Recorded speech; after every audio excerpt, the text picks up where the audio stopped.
રુદ્ધિમાં શાલિભદ્ર અને બુદ્ધિમાં અભયકુમાર અને કૃપણતામાં મમ્મણ. આ ત્રણેય વાત જૈન સમાજમાં ખૂબ પ્રસિદ્ધ છે. વ્યાપારીઓ વહી પૂજનમાં શાલિભદ્રની રુદ્ધિ માગે છે, અભયકુમારની બુદ્ધિ માગે છે, પણ છતી લક્ષ્મીએ ધન ન ખર્ચે અને તેમને કોઈ મમ્મણ કહે તો તે ગમતું નથી. મમ્મણ રાજગૃહી નગરનો ધનાઢ્ય શેઠ હતો. તેને ત્યાં લક્ષ્મી અપાર હતી. તેના ધંધા પણ અનેક હતા. જેમાં 2 પૈસા મળે તે ધંધો મમ્મણ કર્યા વિના નહોતો રહેતો. ખેતી વ્યાપારના ધંધા સાથે તે વાહન ભાડે ફેરવવા વગેરે નિંદ્ય અનિંદ્ય અનેક ધંધા કરતો અને ગમે તે રીતે પૈસા મેળવતો. મમ્મણને ધનની આવક અનેક રીતે થતી હતી. જવક તો તેણે રાખી જ નહોતી. તે કપડાં પહેરતો તે પણ ઘણા ફાટેલા, ખાય તો તે પણ કાચું કોરું, એકાદ ટંક. દાન સન્માનમાં તો તે સમજતો જ નહીં. પોતે તો કોઈને કાંઈ આપતો જ નહીં, પણ બીજા કોઈ આપે તો તેને પણ તે જોઈ શકતો નહીં. વરસાદની હેલી મંડાણી છે. જ્યાં જુઓ ત્યાં જળબંબાકાર. જળના અને સ્થળના બધા માર્ગ એક સરખા. રાજગૃહી જાણે બેટમાં ઊભેલી એક નગરી હોય તેવી દેખાય છે. સૌ કોઈ ઘરમાં લપાયા છે.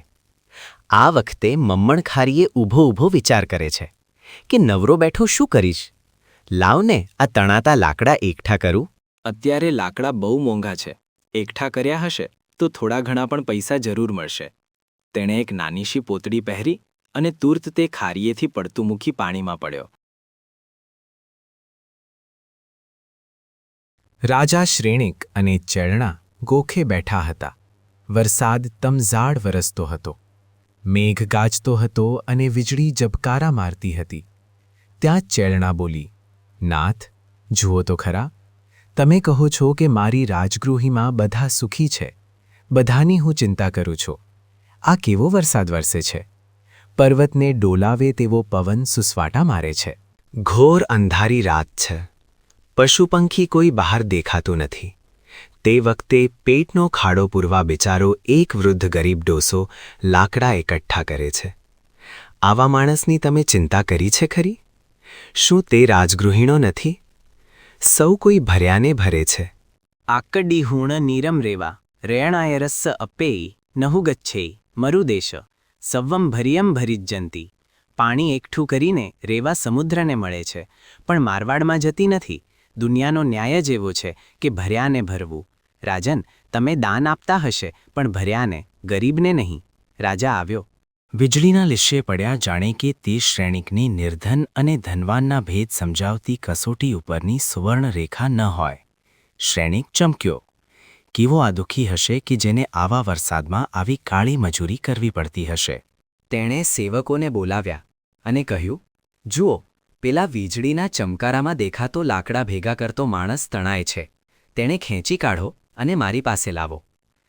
સેવકો પાણીમાં પડ્યા અને ડોસાને બહાર ખેંચી લાવી રાજા પાસે હાજર કર્યો. રાજાએ કહ્યું, વૃદ્ધ પુરુષ, પશુપંખી સૌ માળામાં પડ્યા છે. કોઈ બહાર ફરકતું નથી તેવી અંધારી રાતે ભર વરસાદમાં તમારે શા માટે લાકડા કાઢવા પડે છે? વૃદ્ધે કહ્યું, રાજન, મારે ત્યાં એક બળદ છે, પણ બીજા બળદની મારે જરૂર છે. મારી ઈચ્છા એમ હતી કે હમણાં લાકડા મોંઘા છે અને પૂરમાં તણાય છે. જો તે એકઠા કર્યા હોય તો 4 પૈસા ઉપજે અને મારી અંતરની ઈચ્છા પાર પડે.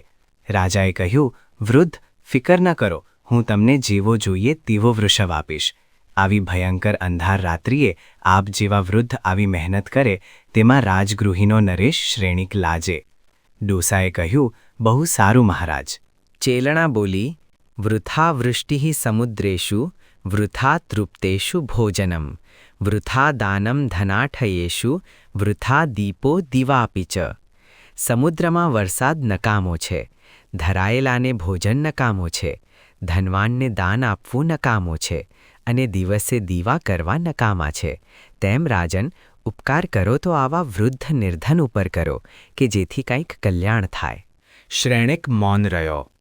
ચેલણાને તેણે જવાબ ન આપ્યો, પણ સેવકને કહ્યું, આ ડોસાને આપણી વૃષભશાળામાં લઈ જા અને તેને જેવો જોઈએ તેવો વૃષભ આપ.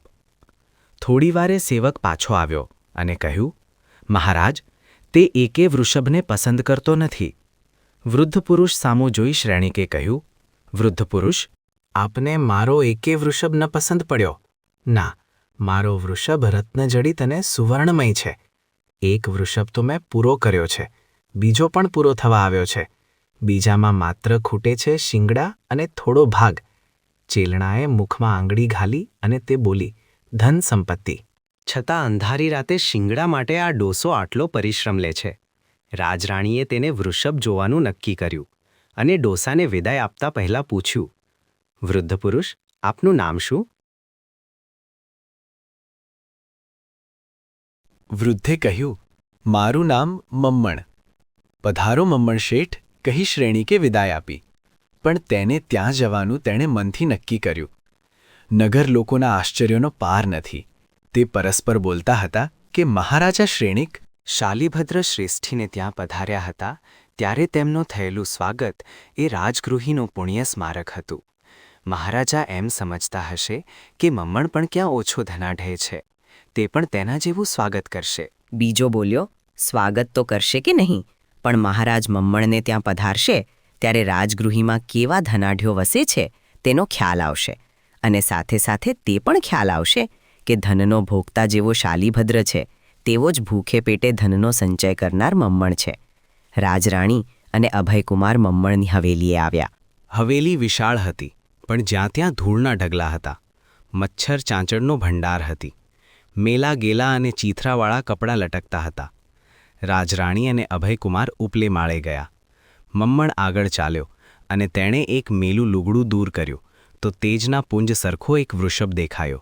બીજો વૃષભ પણ પૂરો થવા આવ્યો હતો, પણ તે થોડો બાકી હતો. રાજા સાથે સારા સારા ઝવેરીઓ હતા. રાજાએ વૃષભને બતાવી ઝવેરીઓને પૂછ્યું, આમાં કેટલા સુવર્ણના હીરા હશે? ઝવેરીઓએ કહ્યું, મહારાજ, એક એક રત્ન કરોડ સોનૈયાનું આ વૃષભમાં છે. અધૂરા વૃષભના શિંગડા પૂરા કરવા કરોડો સોનૈયા મહોરો જોઈએ. રાજા ચમક્યો. તેણે અભયકુમાર અને ચેલણા સામું જોયું અને બોલ્યો, જોઈ આમની સંપત્તિ. આજાનું લંબિતમ મલીમસશાટકા નામ, મિત્રાદપી પ્રથમયા યાચિત ભાટકા નામ. ઢીંચણ સુધી નાની પોતડી પહેરનાર અને મિત્ર પાસેથી પણ પહેલાં પૈસા માગી લેનાર, આવા વાણિયાઓની લક્ષ્મી ન કળાય. શ્રેણિકે વૃદ્ધ મમ્મણને ઉપદેશ આપતા કહ્યું, શેઠ, તમારા વૃષભમાં જે રત્નો છે તેવા રત્ન તો મારા ધનભંડારમાં પણ નથી, અને તમે ધન એકઠું કર્યા કરો છો. આ ધન તમારા સાથે થોડું આવવાનું છે. મહારાજ, દરજીનો છોકરો જીવે ત્યાં સુધી શીવે, અને વાણિયાનો છોકરો તો જીવે ત્યાં સુધી કમાય ને. મેં થોડી જ ચોરી કરીને પૈસા એકઠા કર્યા છે.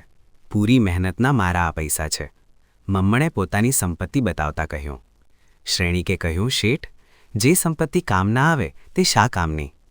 પણ આ વાત મમ્મણને ગળે ન ઉતરી. તે જીવ્યો ત્યાં સુધી તેણે કાળી મજૂરી કરી અને ધન એકઠું કર્યા કર્યું. આ મમ્મણ મરી 7મે નરકે ગયો અને મહાકંજૂસોમાં મમ્મણ શેઠનો આદર્શ મૂકતો ગયો.